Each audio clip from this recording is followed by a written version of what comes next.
बृहस्पतिवार व्रत कथा। व्रत महात्म्य एवं विधि। इस व्रत को करने से समस्त इच्छा पूर्ण होती है और बृहस्पति महाराज प्रसन्न होते हैं। धन, विद्या, पुत्र तथा मनोवांछित फल की प्राप्ति होती है। परिवार में सुख तथा शांति रहती है। इसलिए यह व्रत सर्वश्रेष्ठ और अति फलदायक है। इस व्रत में केले का पूजन ही करें। कथा और पूजन के समय मन, कर्म और वचन से शुद्ध होकर मनोकामना पूर्ति के लिए बृहस्पति देव से प्रार्थना करनी चाहिए। दिन में एक ही समय भोजन करें। भोजन चने की दाल आदि का करें। नमक ना खाएं। पीले वस्त्र पहनें। पीले फलों का प्रयोग करें। पीले चंदन से पूजन करें। पूजन के बाद भगवान बृहस्पति की कथा सुननी चाहिए। बृहस्पतिवार व्रत कथा। प्राचीन समय की बात है। एक बड़ा प्रतापी एवं दानी राजा था। वह प्रत्येक गुरुवार को व्रत रखता एवं पूजन करता था। यह उसकी रानी को अच्छा न लगता। न वह व्रत करती और न ही किसी को एक पैसा दान में देती। राजा को भी ऐसा करने से मना करती। एक समय की बात है, राजा शिकार खेलने वन को चले गए। घर पर रानी एवं दासी थी। उस समय गुरु बृहस्पति साधु का रूप धारण कर राजा के दरवाजे पर भिक्षा मांगने आए। साधु ने रानी से भिक्षा मांगी तो वह कहने लगी, हे साधु महाराज, मैं इस दान्य और पुण्य से तंग आ गई हूं। आप कोई ऐसा उपाय बताएं जिससे सारा धन नष्ट हो जाए तथा मैं आराम से रह सकूं। साधु रूपी बृहस्पति ने कहा, हे देवी, तुम बड़ी विचित्र हो।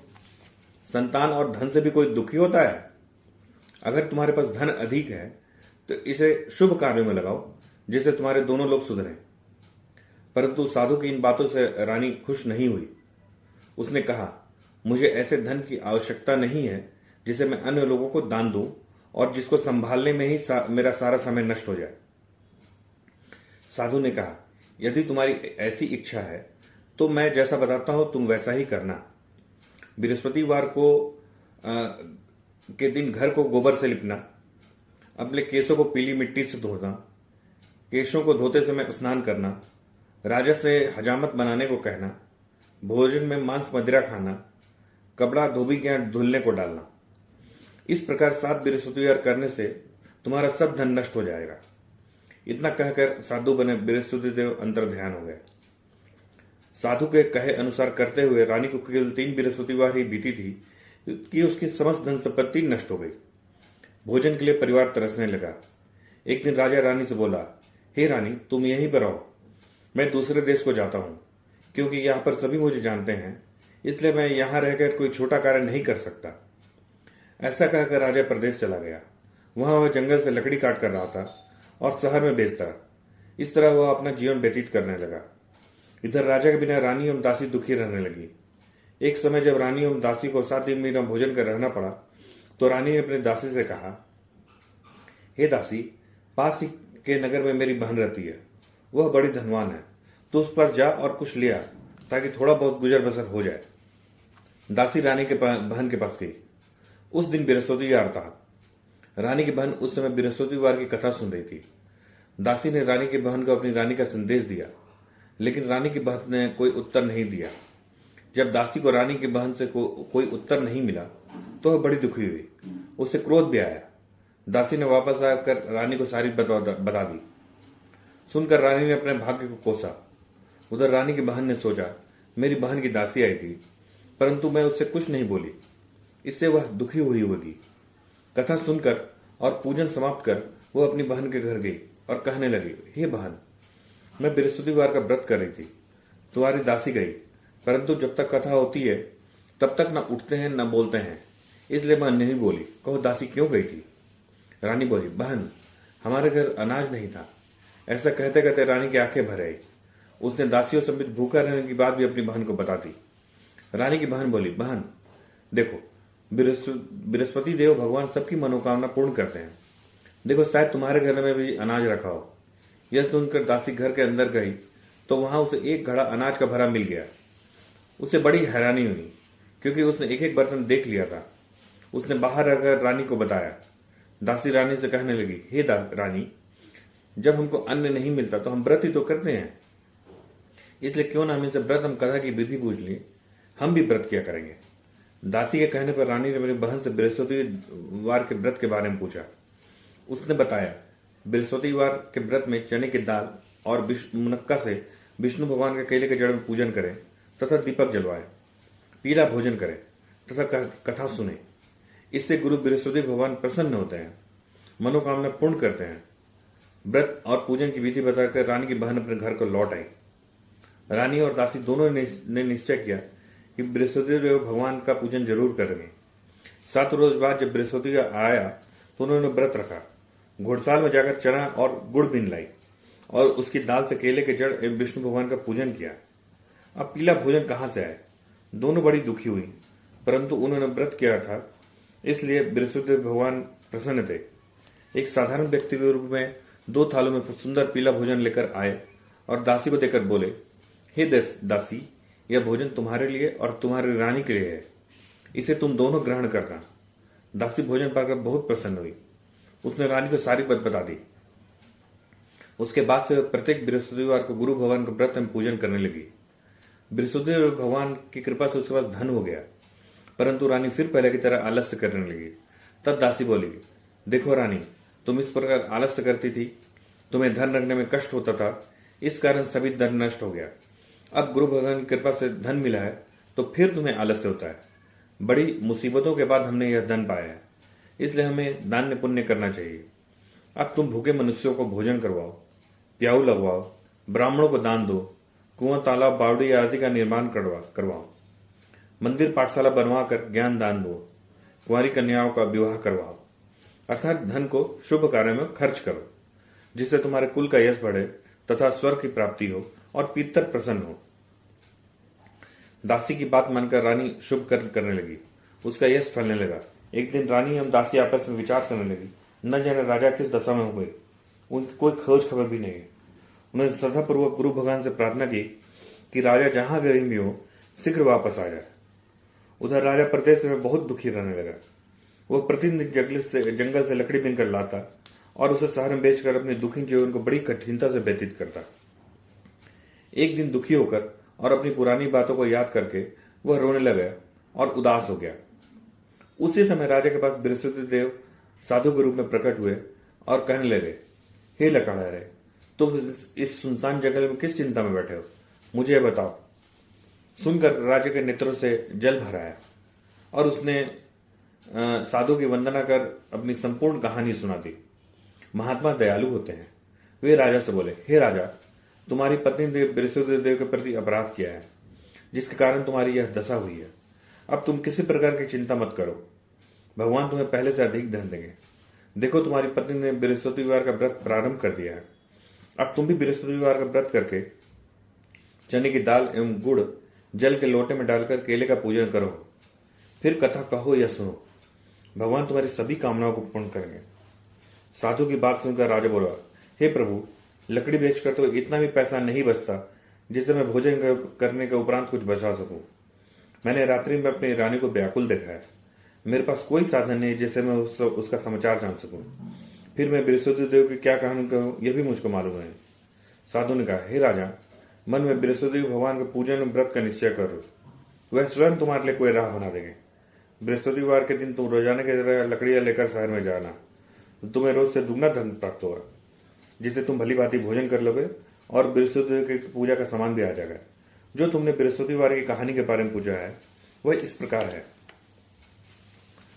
प्राचीन काल में एक बहुत ही निर्धन ब्राह्मण था। उसकी कोई संतान नहीं थी। वह नित्य पूजा पाठ करता था।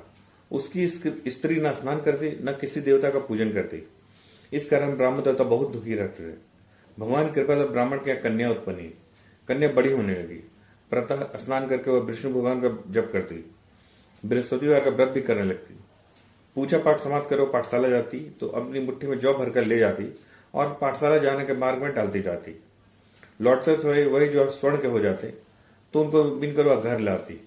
एक दिन वह बालिका सूप में उस सोने के जौ को फटक कर साफ कर रही थी। तभी उसकी मां ने देख लिया और कहा, हे बेटी, सोने के जौ को फटकने के लिए सोने का सूप भी तो होना चाहिए। दूसरे दिन गुरुवार था। कन्या ने व्रत रखा और बृहस्पति देव से सोने का सूप देने की प्रार्थना की। बृहस्पति देव ने उसकी प्रार्थना स्वीकार कर ली। रोजाना की तरह कन्या जौ फैलाते हुए पाठशाला चल गई। पाठशाला से लौट कर जब वह जॉब मिल रही थी तो बृहस्पति देव से कृपा से उसके सोने का सूप मिला। वो उससे घर ले गई और उससे जौ फटक कर साफ करने लगी, परंतु उसकी माँ का वही ढंग रहा।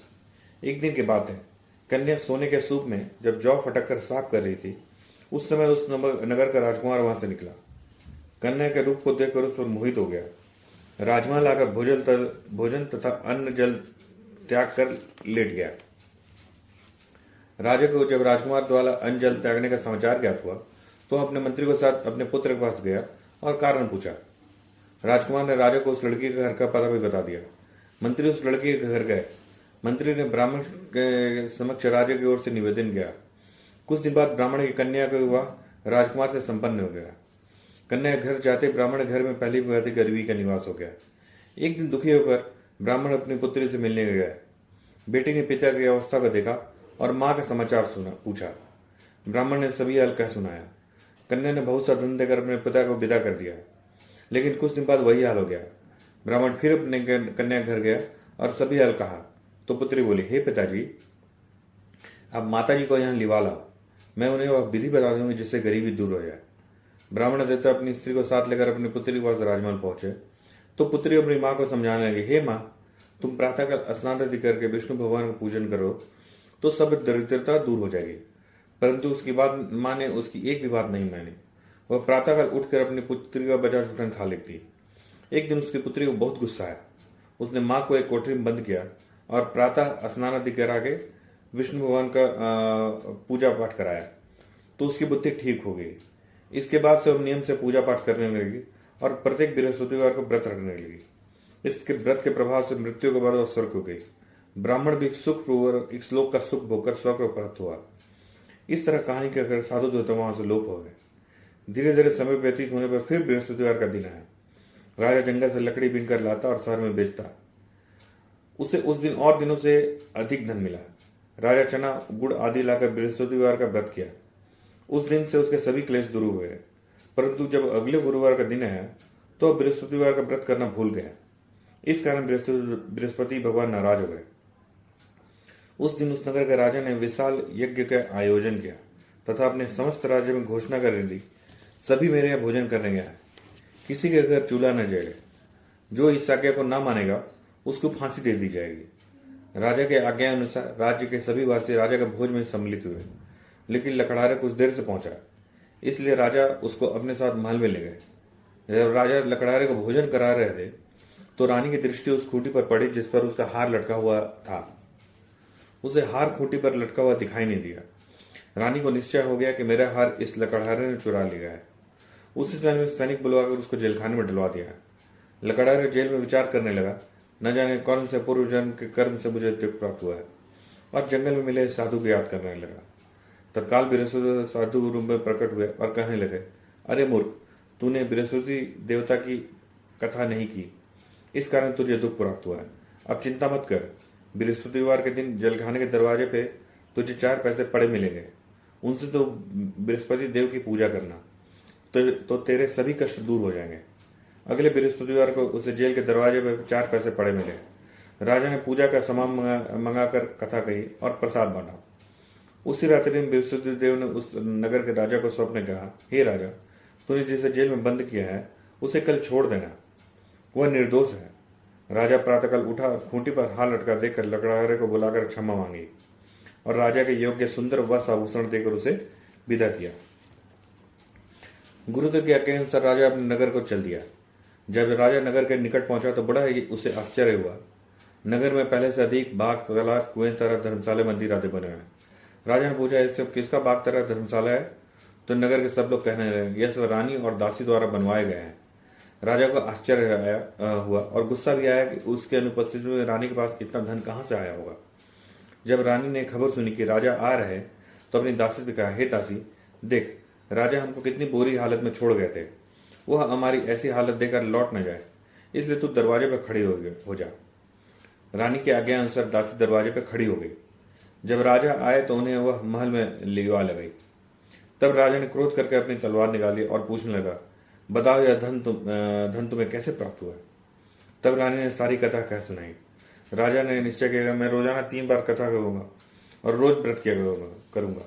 अब हर समय राजा के दुपट्टे में चने की दाल बनती रहती और 3 बार कथा कहता। एक रोज राजा ने विचार किया, चलो अपनी बहन के यहाँ हुआ हो। इस तरह का निश्चय कर राजा घोड़े पर सवार कर अपनी बहन के यहाँ चल दिया। मार्ग में उसने देखा कुछ आदमी एक मुर्दे को लिए जा रहे हैं। उन्हें रोक कर राजा कहने लगा, अरे भाइयों, मेरी बृहस्पतिवार की कथा सुन लो।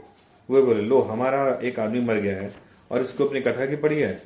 परंतु कुछ आदमी बोले, अच्छा कहो, हम तुम्हारी कथा भी सुनेंगे। राजा ने दाल निकाली और कथा कहनी शुरू कर दी।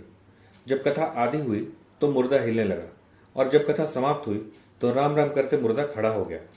राजा आगे बढ़ा। उसे चलते चलते शाम हो गई। आगे मार्ग में उसे एक किसान खेत में हल चलाता मिला।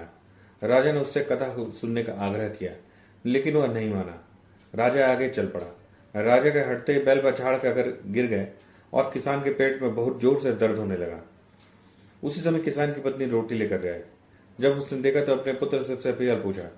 बेटे ने सभी हाल बता दिया। बुढ़िया दौड़ी दौड़ी उस घुड़सवार के पास गई और उससे बोली, मैं तेरी कथा सुनूंगी, तू अपनी कथा मेरे खेत पर चलकर ही कहना। राजा ने लौटकर बुढ़िया खेत पर जाकर कथा कही, जिसको सुनते ही बैल खड़े हुए और किसान के पेट का दर्द भी बंद हो गया। राजा अपनी बहन के घर पहुंचा। बहन ने भाई की खूब मेहमानी की। दूसरे रोज राजा प्रातःकाल जगा तो देखने लगा कि सब लोग भोजन कर रहे हैं। राजा ने अपनी बहन से पूछा, ऐसा कोई मनुष्य है जिसने भोजन नहीं किया जो मेरे बृहस्पतिवार की कथा सुन ले? बहन बोली, भैया, यह देश ऐसा ही है। पहले यहाँ के लोग भोजन करते हैं, बाद में अन्य काम करते हैं। फिर वह एक कुम्हार के घर गई जिसका लड़का बीमार था। उसे मालूम हुआ उसके यहाँ 3 दिन से किसी ने भोजन नहीं किया है। रानी ने अपने भाई कथा सुनने के लिए कुम्हार से कहा तो वह तैयार हो गया। राजा ने जाकर बृहस्पतिवार की कथा कही, जिसको सुनकर लड़का ठीक हो गया। अब तो राजा की प्रशंसा होने लगी। एक दिन राजा ने अपनी बहन से कहा, हे बहन, मैं अपने घर को जाऊंगा, तुम भी तैयार हो जाओ। राजा की बहन ने अपने सास से अपने भाई के साथ जाने की आज्ञा मानी। सास बोली, चली जा, परंतु लड़कों को मत ले जाना, क्योंकि तेरे भाई के यहाँ कोई संतान नहीं होती है। बहन ने अपने भाई से कहा, हे भैया, मैं तो चलूंगी, परंतु कोई बालक नहीं जाएगा। अपनी बहन को भी छोड़कर दुखी मन से राजा अपने नगर को लौट आया। राजा ने अपने रानी से सारी कथा कही और बिना भोजन के ये सैया पर लेट गया। रानी बोली, हे प्रभु, बृहस्पति देव ने हमें सब कुछ दिया है, वे हमें संतान अवश्य देंगे। उसी रात बृहस्पति देव ने राजा को स्वप्न में कहा, हे राजा, उठ, अभी अपनी सभी सोच त्याग दे, तेरी रानी गर्भवती है। राजा को यह जानकर बड़ी खुशी हुई। 9वें महीने रानी के गर्भ से एक सुंदर पुत्र पैदा हुआ। तब राजा बोला, हे रानी, स्त्री बिना भोजन के रह सकती है, परंतु बिना कहे नहीं रह सकती। जब मेरी बहन आए तो तुम उससे कुछ मत कहना। रानी ने हाँ कर दी। जब राजा की बहन ने शुभ समाचार सुना तो बहुत खुश हुई और बधाई लेकर अपने भाई के यहाँ आई। तब रानी ने उसे आने का उलाहना दिया। जब भाई अपने साथ ला रहे थे तब टाल गई, उनके साथ ना आई और आज अपने आप ही भागी भागी बिना बुलाए आ गई। तब राजा की बहन बोली, भाई, मैं इस प्रकार नहीं कहती तो तुम्हारी औलाद कैसे होती? बृहस्पति देव सभी मनोकामनाएं पूर्ण करते हैं।